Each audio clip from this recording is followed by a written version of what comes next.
Welcome back to the Purple Political Breakdown. We are back with another Jubilee reaction video. What do black people think about white people? I'm interested to see what direction this video goes as an individual who is of color and who has a pretty extensive background. I'm going to obviously offer my insight on what's going on. So let's dive right into the video. Around people who aren't my race. 3, 2, 1. I think it's funny how the title is "What do black people think about white people?" Not the other way around, not vice versa. But I see why this is the case. Like, I understand why you would use this as the title, right? So let's keep going.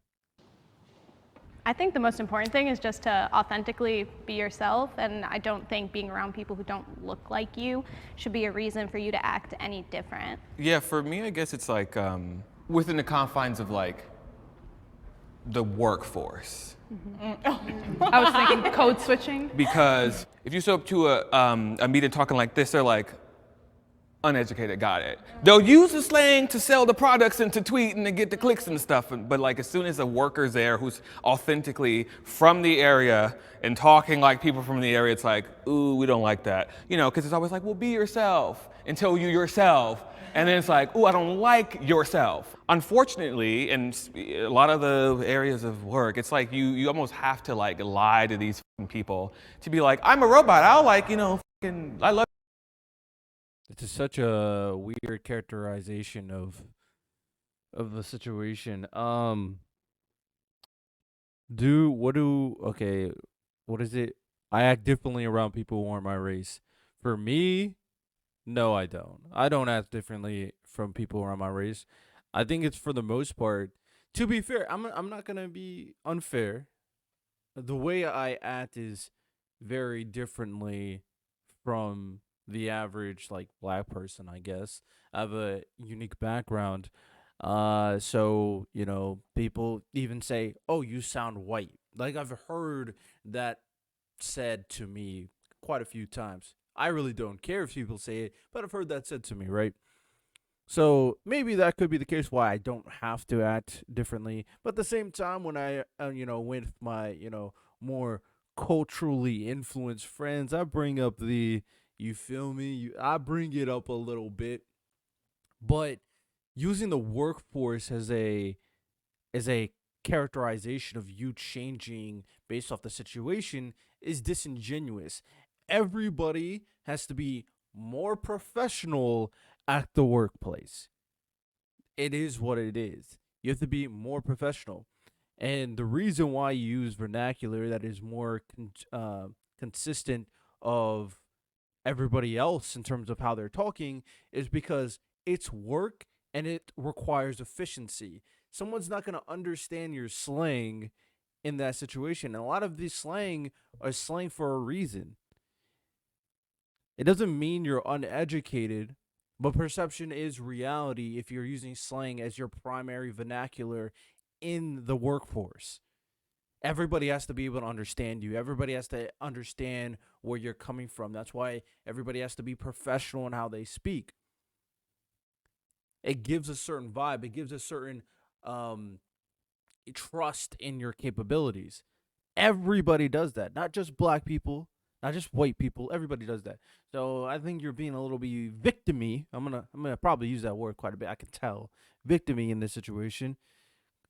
So yeah, that's just it is what it is. Do you act differently from your black friends or your white friends? I mean, I think that's fair to say. I do slightly.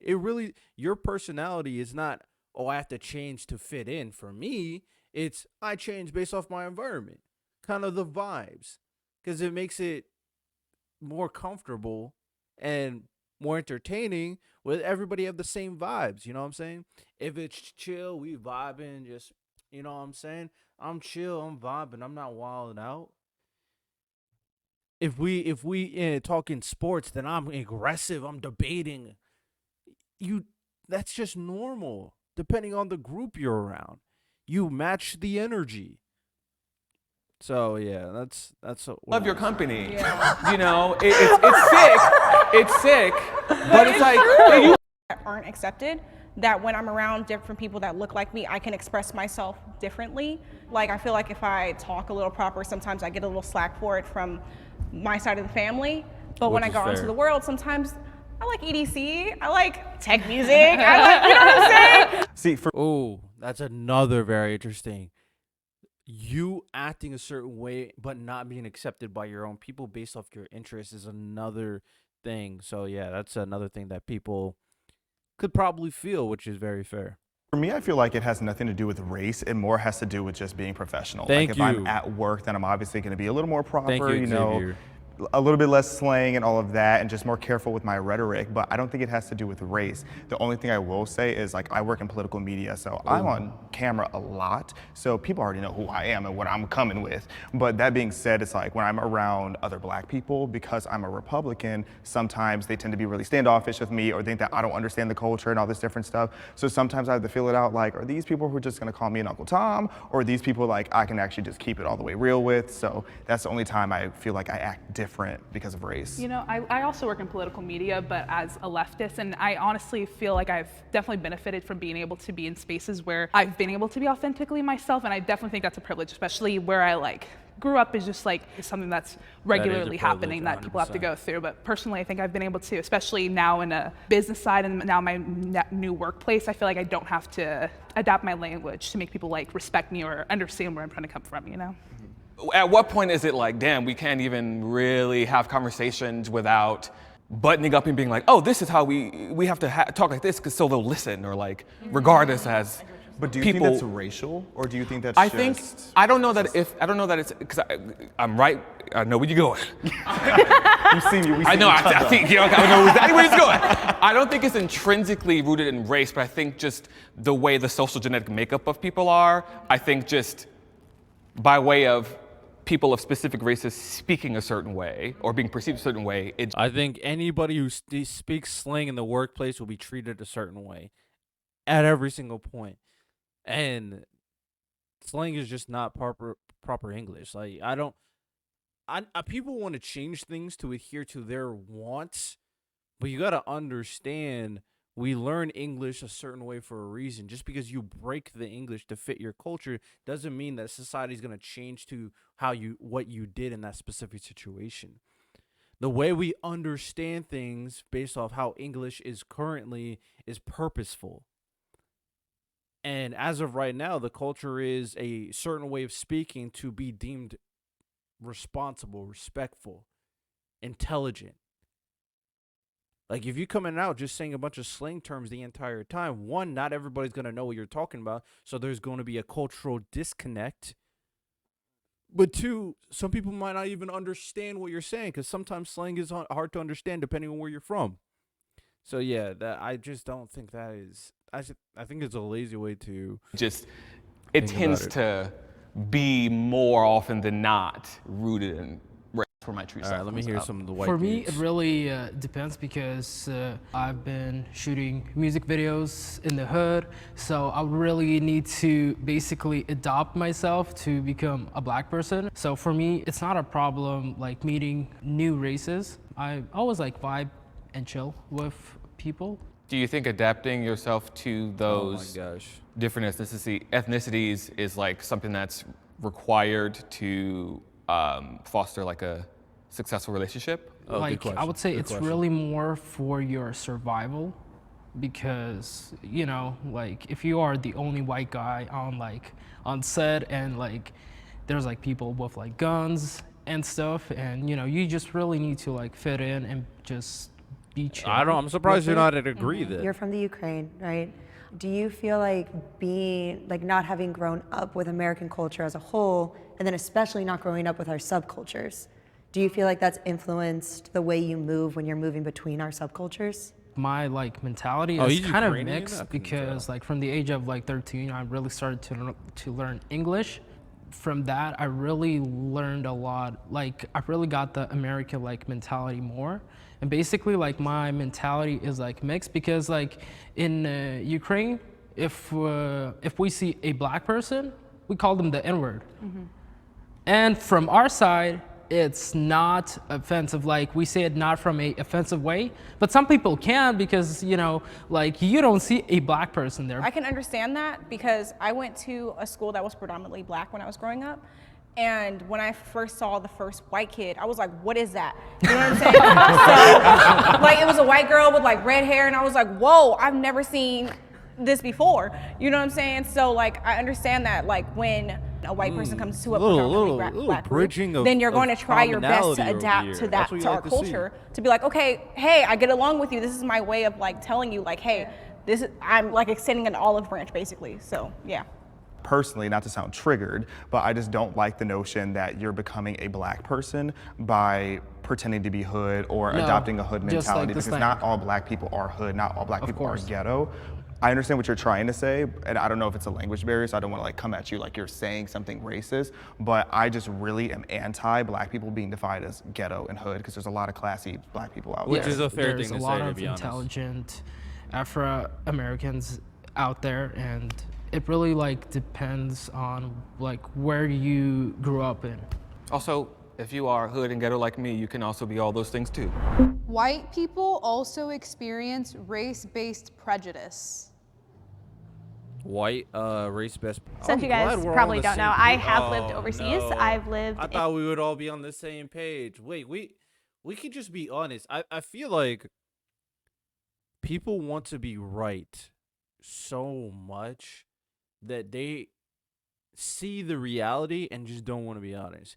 We can be like, white people experience racism without saying white people experience racism as much as black people. Like, two things can be true. If we just honest, like, we can start the amount of bridging of gaps that we can bridge if we are just honest with ourselves is wonderful. Like, it's actually could solve so many issues. We don't have to be combative just so we are on the right side. Absolutely.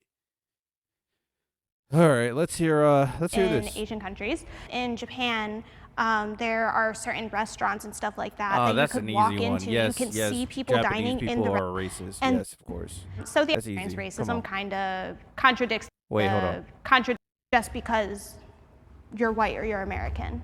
So the idea that white people can't really experience racism kind of contradicts the very definition of the word, because the definition of racism is prejudice based on one's skin color. White people do experience it, but to a different degree.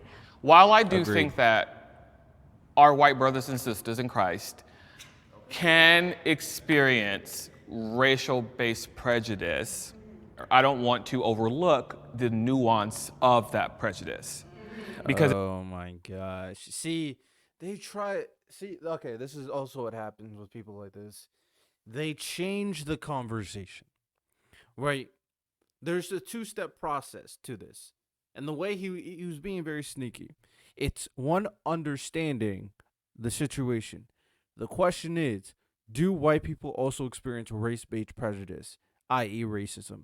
You go like, oh, of course white people experience racism. There's basically every type of person experience racism. There is going to be a group, there is going to be a person out there that has a racist notion or racial-based prejudice against you because of your color of your skin.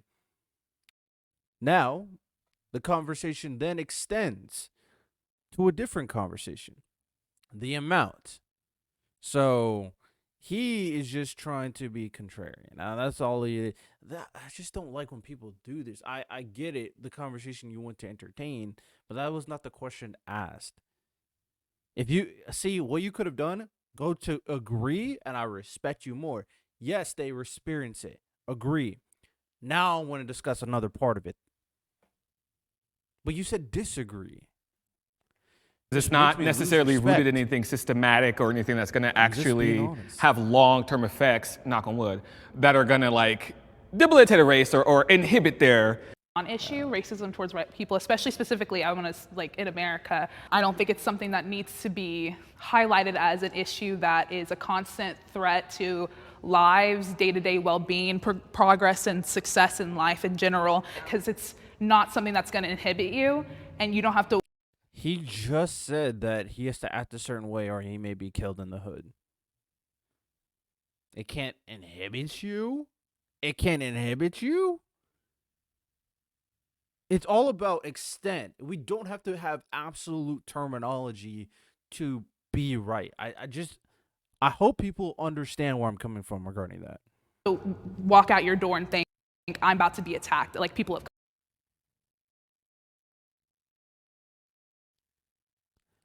Genuine question for everybody watching this video. How much of you that are black walk outside and are fearful that they're going to be attacked by a white person? I am genuinely curious about this question.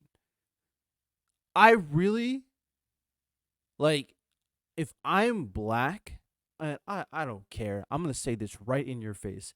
If I'm black and I live in the hood, I'm more scared about being attacked by my own people versus being attacked by some random white person. Now, however, it depends on where you're from. If you live in the Midwest, I'm here with you. I'm here with you. There are certain places as a black person I will never go. I'll be scared to go there. But you can say the same thing. If you're white in the hood, you'd be scared of being attacked by a black person. If you're Latino in the hood, if you're Asian in the hood. So it depends on where you're from. So let's not be disingenuous. They are 100% racist places in America and all over the world that me with this skin color, I will never go to. I will never go to because of fear, like she said.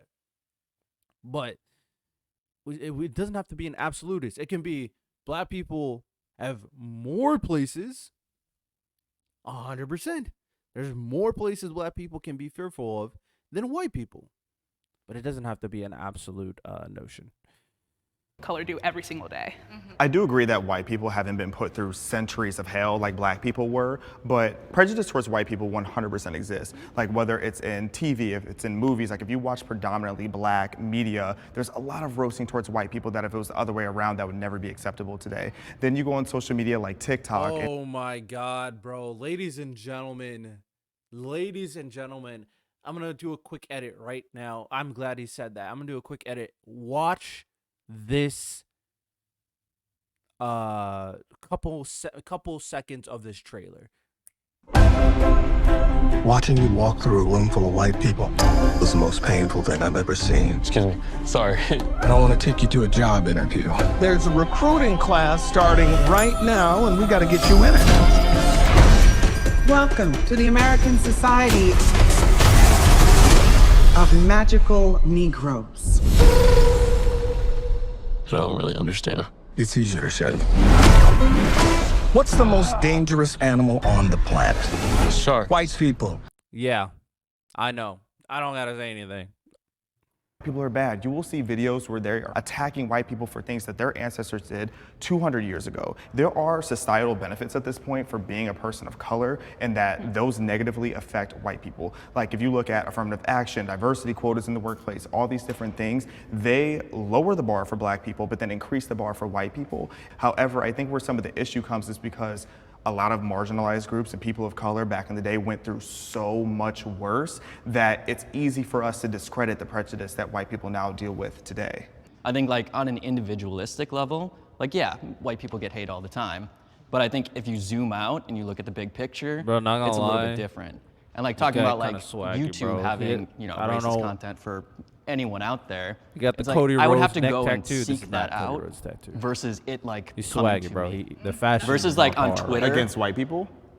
Yeah, I would have to like look for a video being like, oh, people who hate white people. I agree. Like,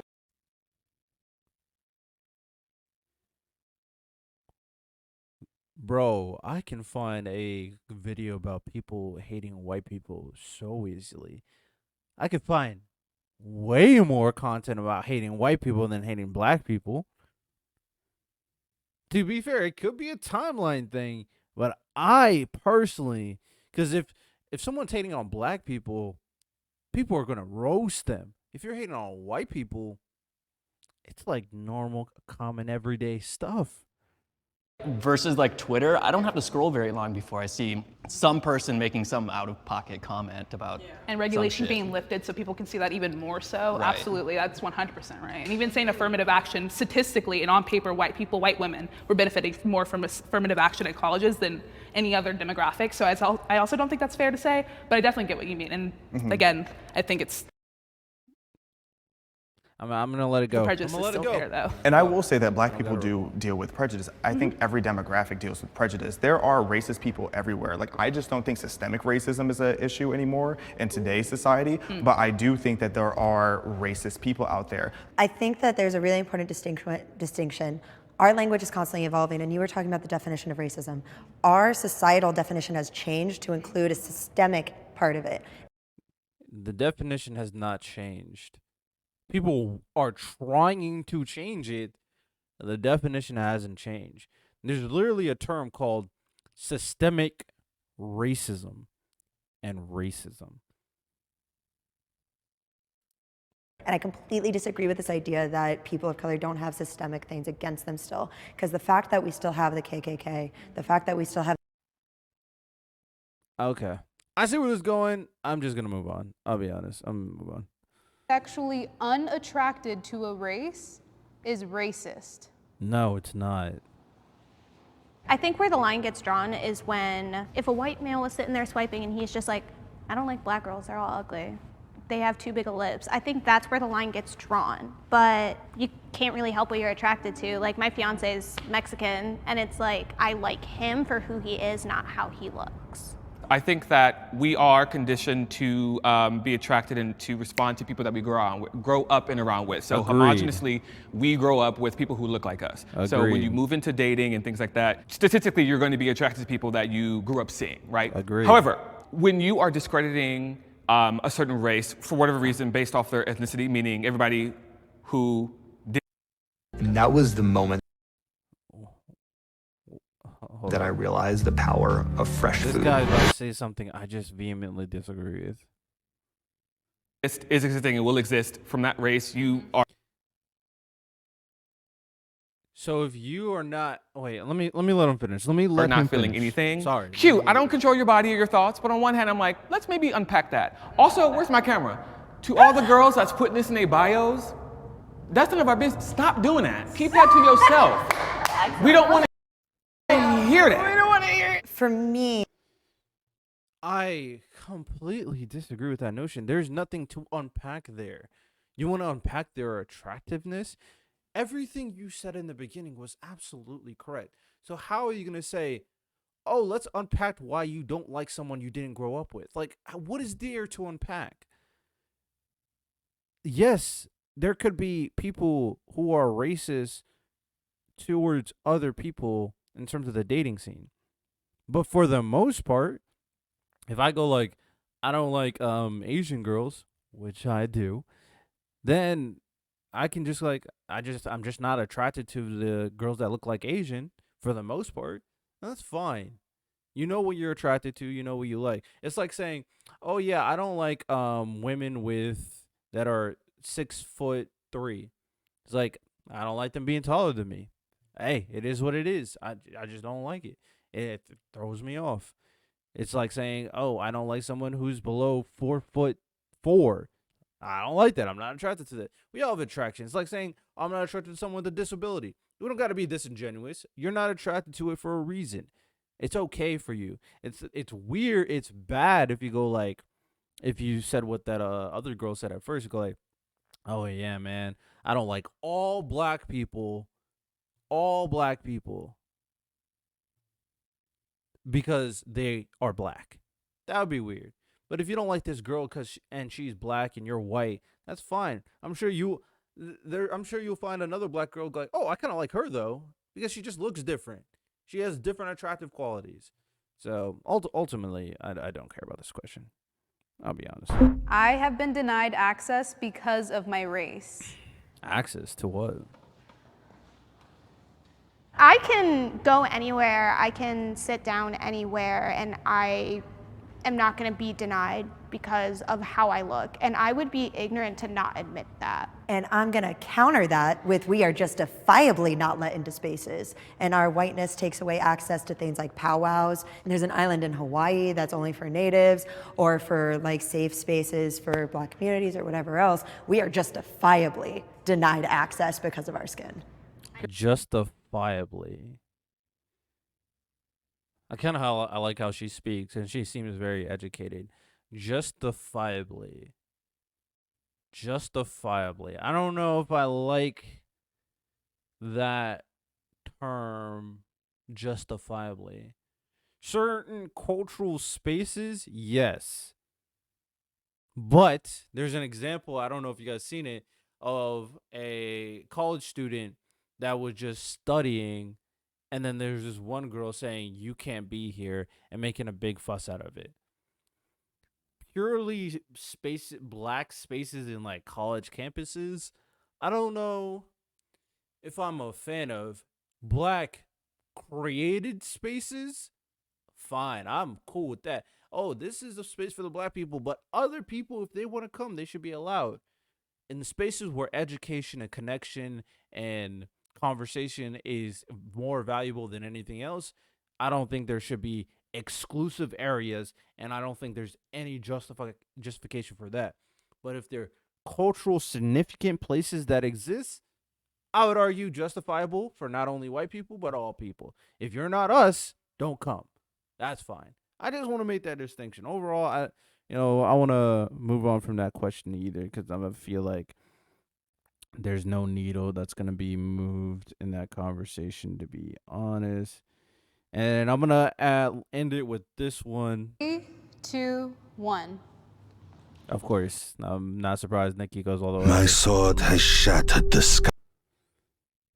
I very disagree. Okay, Nikki. I will go first, and I will stand 10 toes in. I was just being ironic to stand over there. Okay, baby. I said, please no. No, I was here. I cried a You cried for Little bit. I was being think messy. that, like, and I'll just keep it specific. She changed. She wasn't feeling confident. It's funny. You know what's hilarious? Oh, I might not even let them talk. I'm gonna say this one thing. I'm gonna wrap up the video, because I know exactly what she's gonna say. She's gonna say. He's gonna say. She's gonna talk about how, hey man, white people suck. He's gonna talk about how white people suck. She's gonna be a little bit more nuanced behind her rhetoric, considering what's going on nowadays. She's probably gonna be dissatisfied from what she's seen from like black people recently. He's gonna be proud of who he is, specifically leftist black rhetoric. The only white people person is here is the guy from Ukraine. That is eye-opening. The guy from Ukraine is the only one here. That tells you everything you know. She grew up in a very unique situation. She likes emo stuff and all that. She's a unique type of black person. So, of course, she's only at agree.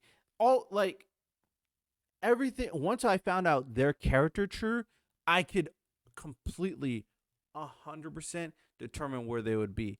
Him, Xavier, would either be strongly agree or disagree. The only reason why he would be disagree is because of certain things going on with like the black community that he may or may not like. But ultimately, he's proud of who he is in particular.